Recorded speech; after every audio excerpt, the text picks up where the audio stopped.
Waouh! Waouh! Waouh! Waouh! Waouh! L'heure est grave. L'heure est grave. L'heure est grave. L'heure est grave. L'heure est grave. L'heure est grave. Les amis, j'espère que tout le monde se porte bien. Le match du Maroc est actuellement toujours en prolongation. 100e minute au moment où j'enregistre cette vidéo. Je regarde le match en même temps. Mais je ne peux pas ne pas vous faire cette vidéo, ce débrief-là, parce que l'heure est grave. J'espère déjà que tout le monde se porte bien. Waouh! Waouh! Le Real Madrid est éliminé par Albacete de la Coupe du Roi. Ouais. Ceci n'est pas un exercice, ceci n'est pas une vanne, ceci n'est pas une blague. Ce qui vient de se passer. Albacete, je vous rappelle, est 17e de la Segunda. 17e de deuxième division avec la deuxième pire défense de la Segunda.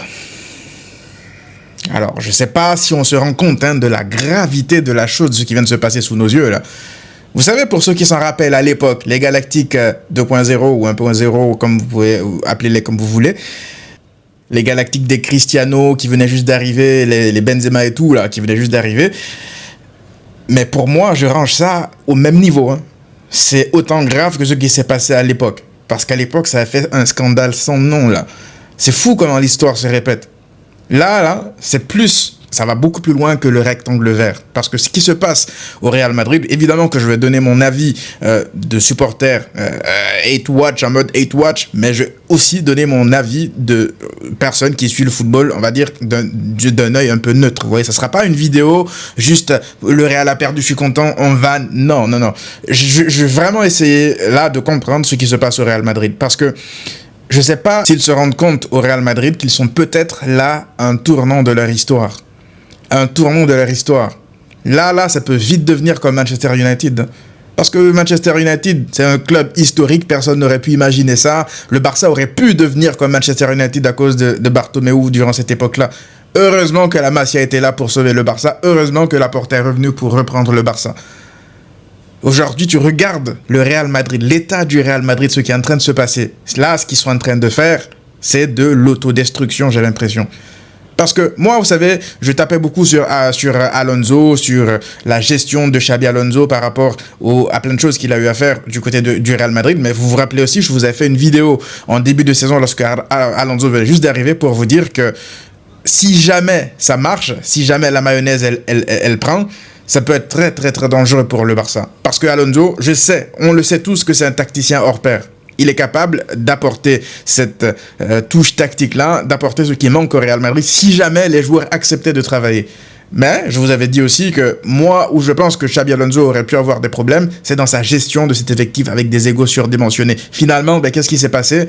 Il a essayé rappelez-vous, lors des premiers matchs de Alonso au Real, lorsqu'ils ont joué, je ne sais plus contre qui, à domicile, il y avait eu, je crois, 70-75% de possession de balle avec des passes. Ça m'a un peu rappelé le Barça de Sétienne.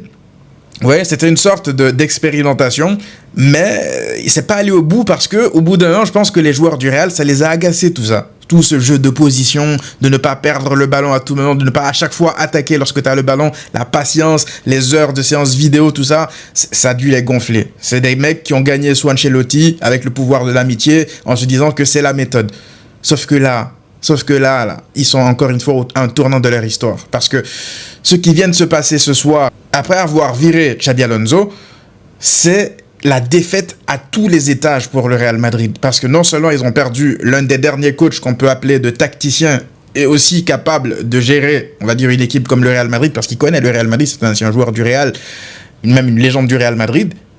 Tu prends Arbeloa pour le remplacer. Les joueurs, ils ont eu la tête de Alonso. Je ne sais pas pourquoi j'arrête pas de dire Araujo.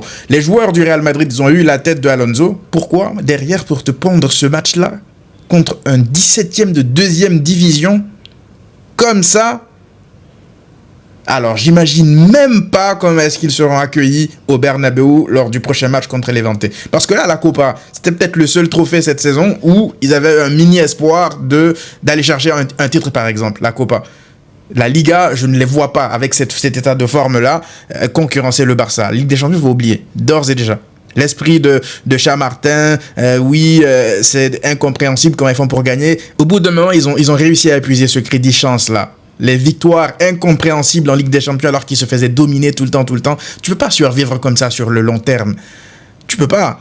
Et là, le Real Madrid se fait rattraper par ces victoires-là, ces victoires trompeuses. Oui, ils peuvent se vanter aujourd'hui d'avoir gagné 3 Ligues des Champions, 2 Ligues des Champions sur les 4-5 dernières années, mais ça les a poussés, en fait, à s'enfoncer dans cette médiocrité-là, à refuser de travailler, à devenir, en gros, une équipe honteuse, une équipe pas moderne du tout, une équipe arriérée, une équipe préhistorique. Parce que eux, ils sont persuadés qu'ils vont donner le ballon à Vinicius, comme contre le Barça. Il va faire une action de génie une fois sur 50 fois, ça va passer. On va dire Vinicius, voilà, le meilleur joueur du monde. Mais si t'as pas de collectif, si t'as pas des préceptes de jeu vraiment bien travaillés, bien établis, ben, tu vois Vinicius aujourd'hui, c'est le même Vinicius qu'on voit depuis le début de saison, là. Limite, le Vinicius qu'on a vu contre le Barça, il a choqué tout le monde. On s'est demandé c'est qui ce joueur. Donc, au bout d'un moment, tu peux compter sur tes individualités. Elles vont te sortir de pas mal de traquenards, de certains petits matchs en Liga et tout. Mais lorsque ça va vraiment, le niveau va vraiment... C'est pourtant, là, on parle du 17e, de 10e division, là. Le niveau n'était pas forcément élevé. Mais c'est quoi, le Real Madrid, le problème qu'ils ont depuis le début de saison? C'est les blocs bas. Et aujourd'hui, Albacete n'a même pas joué un jeu sale, à donner des coups à chaque fois. Non, ils ont juste posé un bloc bas et ça y est. Ça suffit à annihiler le Real Madrid. Et ils n'ont même pas le droit de se cacher derrière le fait que XY joueur est absent. Leur budget doit faire 50 fois le budget de Albacete en face. Et les joueurs qui étaient alignés sur la pelouse, c'est des joueurs qui valent parfois 4 fois, 5 fois plus la valeur du club d'Albacete. Donc il n'y a pas d'excuse. Pas d'excuse. Pas d'excuse. Donc moi, naturellement, en tant que fan du Barça, lorsque je regarde ça de loin, ben je savoure. Mais je savoure ce downfall. Le Real Madrid, il mérite absolument tout ce qui est en train de leur arriver actuellement. Ils sont en train de payer les conséquences de leurs actes. La vie, dans cette vie-là, je l'ai dit souvent, Thibaut Courtois, tu vas payer tes actes, tu vas payer un jour, tu t'en iras pas comme ça au paradis. Tu vas payer un jour, Thibaut Courtois, tous les arrêts qu'il fait là, ces arrêts où tu sens qu'il a bu du sang humain avant de réaliser des arrêts pour sauver le Real Madrid, puis derrière le Real arrive à scam des victoires incompréhensibles. Au bout d'un moment, ils allaient payer ça en ce bas monde d'ici. Ils allaient pas l'emporter ça avec eux. Moi, je pense que parfois, c'est comme ça, hein, c'est la vie. Faut juste accepter la réalité. Non, mais plus sérieusement, voilà. Tu regardes certains joueurs comme Mastantuono. Je l'ai dit tout à l'heure, Mastantuono, il a coûté 60 000 € ce mec-là. 60 000 €. Mais on marche sur la tête. Qu'est-ce qui est devenu le football? Chaque contrôle, le ballon part à 1 mètre de lui. À chaque contrôle, il est en difficulté.